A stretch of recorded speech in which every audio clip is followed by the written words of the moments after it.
अस्सलाम। आज का जो हमारा टॉपिक है वो है माइटोसिस। माइटोसिस के फर्स्ट ऑफ ऑल हम हिस्ट्री डिस्कस करेंगे। हिस्ट्री में क्या हमने डिस्कस करना है कि इसको किसने सबसे पहले ऑब्जर्व किया था। 1880s में एक जर्मन बायोलॉजिस्ट था जिसका नेम है वॉल्टर फ्लेमिंग। उसने फर्स्ट ऑफ ऑल माइटोसिस को सेल्स में ऑब्जर्व किया था। अगर हम इसकी डिफाइन को डिस्कस करें तो इसमें होता है कि mitosis is a type of cell division. ये सेल डिवीजन की टाइप है। सेल डिवीजन में क्या होता है कि one cell is divided into other two cells. ठीक है, तो इसमें सेल डिवीजन में a cell divides into two daughter cells with the same number of chromosome as were present in the parent cell। ये देखिए, ये हमने प्रीवियस लेक्चर में डिस्कस किया था कि माइटोसिस में क्या होगा कि एक पेरेंट सेल होगा जिसको हम ओल्ड सेल भी कह सकते हैं।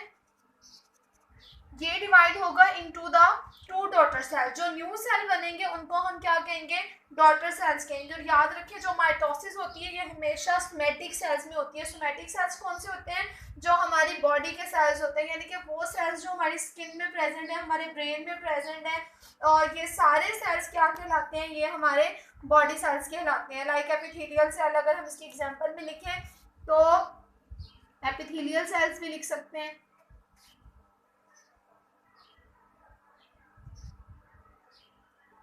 ये एग्जाम्पल है सोमैटिक सेल्स की। अब फेजेस, जो माइटोसिस है ये टू फेजेस में कंप्लीट होता है। एक है karyokinesis and second one is the cytokinesis. Karyokinesis, karyo means nucleus, तो कैरियोकाइनेसिस में क्या होगा, न्यूक्लियस डिवाइड होगा। और cyto means cytoplasm and in cytoplasm division of cytoplasm will be takes place. अब first of all we will discuss about the karyokinesis. Karyokinesis is divided into four phases: prophase, metaphase, anaphase and telophase. आज जो हमने detail में discuss करना है वो है prophase. In prophase four things will takes place. First of all genetic material. Genetic material हम कहते हैं डीएनए को। जेनेटिक मटेरियल जो है न्यूक्लियस में वो किस फॉर्म में प्रेजेंट होता है, लूज फॉर्म में प्रेजेंट होता है बिफोर माइटोसिस। ठीक है, तो उसको हम क्या कहते हैं, क्रोमेटिन। ये देखिए, ये हमारा पूरा सेल है, ये न्यूक्लियस है, ये न्यूक्लियोलस है जो न्यूक्लियस के अंदर प्रेजेंट होता है। डार्क स्पॉट ये उसकी न्यूक्लियर इन्वेलप है। इन्वेलप कहते हैं कवरिंग को। ठीक है, न्यूक्लियस के बाहर ये जो उसकी कवरिंग है that is known as the nuclear envelope. ये डार्क स्पॉट इसको हम कहते हैं न्यूक्लियोलस। और इसके अंदर ये जो आपको थ्रेड लाइक स्ट्रक्चर्स नजर आ रहे हैं, these all are the chromatin. ये लूज फॉर्म है, ये है, ये भी डीएनए, लेकिन यही क्रोमोसोम है, लेकिन यहाँ पे ये किस फॉर्म में प्रेजेंट है, लूज फॉर्म में प्रेजेंट है। और जब ये लूज फॉर्म में प्रेजेंट होते हैं तो हम इनको क्या कहते हैं, क्रोमेटिन कहते हैं। ये फर्स्ट स्टेप है। फर्स्ट स्टेप में हमने ये देखा कि जो जेनेटिक मटेरियल है वो सेल के अंदर किस फॉर्म में प्रेजेंट होता है, लूज फॉर्म में प्रेजेंट होता है। अब सबसे पहले इसी जेनेटिक मटेरियल ने जो क्रोमेटिन की फॉर्म में प्रेजेंट है इसने रीअरेंज होना है। तो सेकेंड स्टेप में जो हमारा क्रोमेटिन है वो कंडेंस होगा, रीअरेंज होगा और उसने क्या बना देना है, इस तरह का क्रोमोसोम बना देना है। इसी ने ही ये क्रोमेटिन नहीं अरेंज होकर क्या बनाना है, क्रोमोसोम बनाना है। और ये न्यूक्लियोलस है, ये उसकी न्यूक्लियर इन्वेलप है और ये पूरा उसका सेल का स्ट्रक्चर है। और जो क्रोमोसोम होता है, क्रोमोसोम के ये जो आर्म्स है इनको हम क्या कहते हैं, सिस्टर क्रोमेटिड्स। यानी कि एक क्रोमोसोम की जो आर्म्स होंगी वो सिस्टर क्रोमेटिड्स होंगी। और अगर हम दो क्रोमोसोम की आर्म्स को देखें तो these are known as the non sister chromatids. ठीक है, और जहां मिड में ये सारी आर्म्स अटैच है इसको हम कहते हैं सेंट्रोमियर। ठीक है, और यहाँ पर ही एक complex structure, proteinic structure centromere के पीछे, साथ ही एक प्रोटीनिक स्ट्रक्चर प्रेजेंट होता है जिसको हम क्या कहते हैं, काइनेटोकोर कहते हैं। यहाँ पे ही आके स्पिंडल फॉर्मेशन बनना शुरू होती है। ठीक है, उसके बाद जो थर्ड स्टेप है that is the duplication of centrioles. Centriole एक ऑर्गेनेली है जो कि एनिमल सेल में सिर्फ प्रेजेंट होता है, ये प्लांट सेल में प्रेजेंट नहीं होता। ये देखें, और ये न्यूक्लियस के बिल्कुल करीब प्रेजेंट होता है, ये सेंट्रियोल है। ठीक है, ये ट्यूब लाइक स्ट्रक्चर होता है, ट्यूबुलिन प्रोटीन से मिलकर बना होता है। और इसका काम क्या होता है कि इसने स्पिंडल फाइबर बना देते हैं, लाइक दिस, इसे स्पिंडल फाइबर बनाते हैं। तो इस स्टेप में सबसे पहले देखें, ये सिंगल सेंट्रियोल प्रेजेंट है, ये एक सेंट्रियोल है, ये दो सेंट्रियोल है।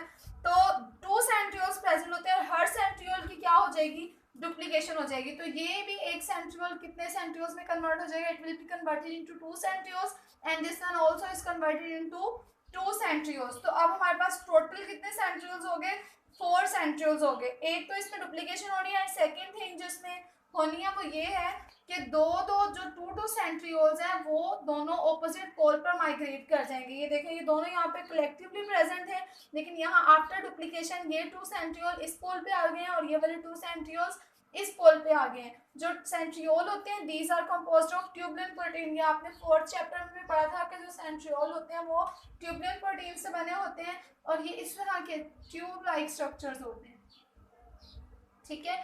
और जो 4th स्टेप पे होना है प्रोफेज में वो ये है कि जो न्यूक्लियोलस इसके अंदर प्रेजेंट है, ये देखें ये वाला जो न्यूक्लियोलस है ये 4th स्टेप में डिसअपीयर हो जाना है, ठीक है।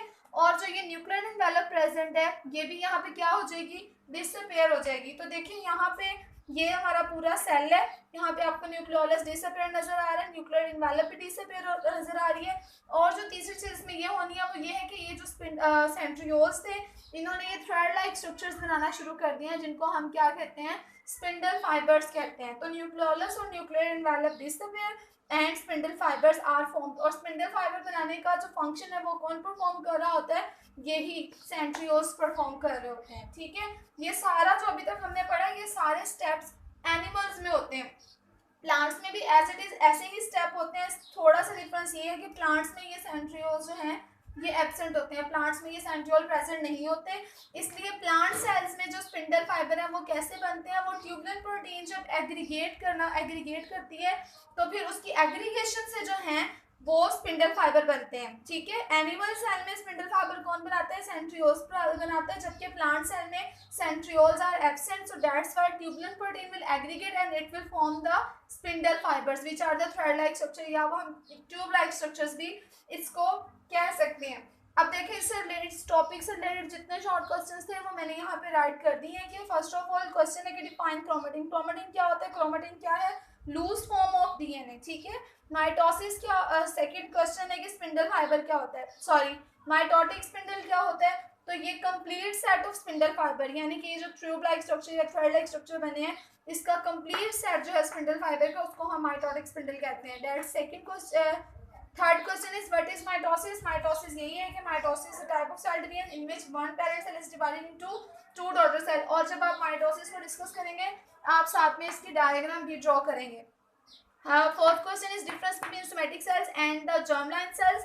सोमैटिक सेल्स मैंने आपको बताया, सोमैटिक सेल्स आर दो सेल्स विच, सोमैटिक सेल्स जो होते हैं वो हमारे कौन से सेल्स होते हैं, बॉडी सेल्स होते हैं। और इसका आंसर पेज नंबर 89 पे बॉक्स में दिया हुआ है कि सोमैटिक सेल्स क्या होते हैं और जर्मलाइन सेल्स क्या होते हैं। सोमैटिक सेल्स हमारे बॉडी सेल्स बनाते हैं, बॉडी सेल्स होते हैं, और जो जर्मलाइन सेल्स होते हैं ये हमारे गैमीट्स बनाते हैं। गैमीट्स का आपको पता है गैमीट्स में क्या आ जाएगा, स्पर्म और एग आ जाएगा, ठीक है।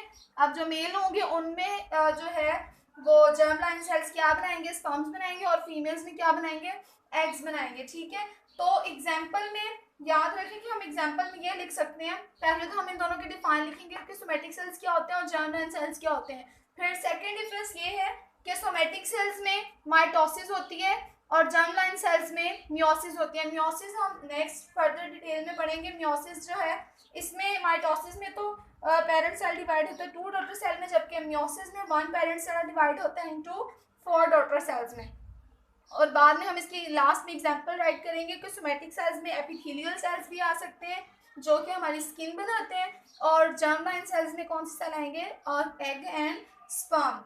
सेकेंड फोर्थ क्वेश्चन है, याद रखें कि जो माइटोसिस होती है ये सिर्फ यूकैरियोटिक सेल्स में होती है, ये प्रोकैरियोटिक सेल्स में नहीं होती। यूकैरियोटिक सेल का आपको ऑलरेडी पता है कि यूकैरियोटिक सेल वो सेल होता है जिसमें प्रोमिनेंट न्यूक्लियस प्रेजेंट होता है, लाइक दिस। ये यूकैरियोटिक सेल है, इसमें न्यूक्लियस प्रेजेंट है, इसमें nucleolus everything is present, this is the having nucleus. Eukaryotic cell वो सेल होता है जिसमें क्या होता है, न्यूक्लियस प्रेजेंट होता है। और प्रोकैरियोटिक सेल वो सेल होता है which is not having prominent nucleus, यानी कि इसमें प्रोमिनेंट न्यूक्लियस नहीं होता। अब हमने पढ़ा तो यही है ना कि कैरियोकाइनेसिस में डिवीजन होनी है न्यूक्लियस की। तो जब प्रोकैरियोट्स में न्यूक्लियस ही प्रेजेंट नहीं होगा तो क्या इसमें माइटोसिस होगी, इसमें माइटोसिस नहीं होगी। लेकिन इनकी ग्रोथ फर्दर कैसे होती है, इनके सेल्स फर्दर कैसे ग्रो करते हैं वो एक और तरीका जिसको हम क्या कहते हैं, एक प्रोसेस है, उस प्रोसेस को हम कहते हैं बाइनरी फिशन कहते हैं। इनमें माइटोसिस की बजाय एक और स्टेप होता है जिसको हम बाइनरी फिशन कहते हैं, और बाइनरी फिशन में जो है वो वन सेल डिवाइड होता है इनटू टू डॉटर सेल्स, ठीक है, प्रोकैरियोट्स में। इसका भी आंसर पेज नंबर 89 पे दिया हुआ है सेकंड बॉक्स में। और नेक्स्ट क्वेश्चन है, how spindle fibres are formed in animals and in plant cells. Animal cell में आपने याद रखना है स्पिंडल फाइबर कैसे बनते हैं।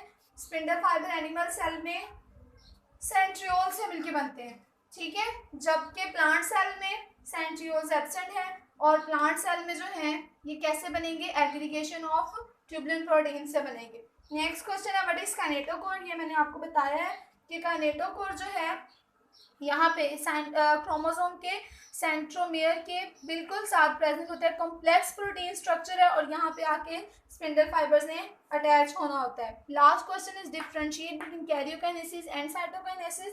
कैरियोकाइनेसिस किसको कहते हैं, division of nucleus is known as karyokinesis and cytokinesis is division of cytoplasm. Thank you.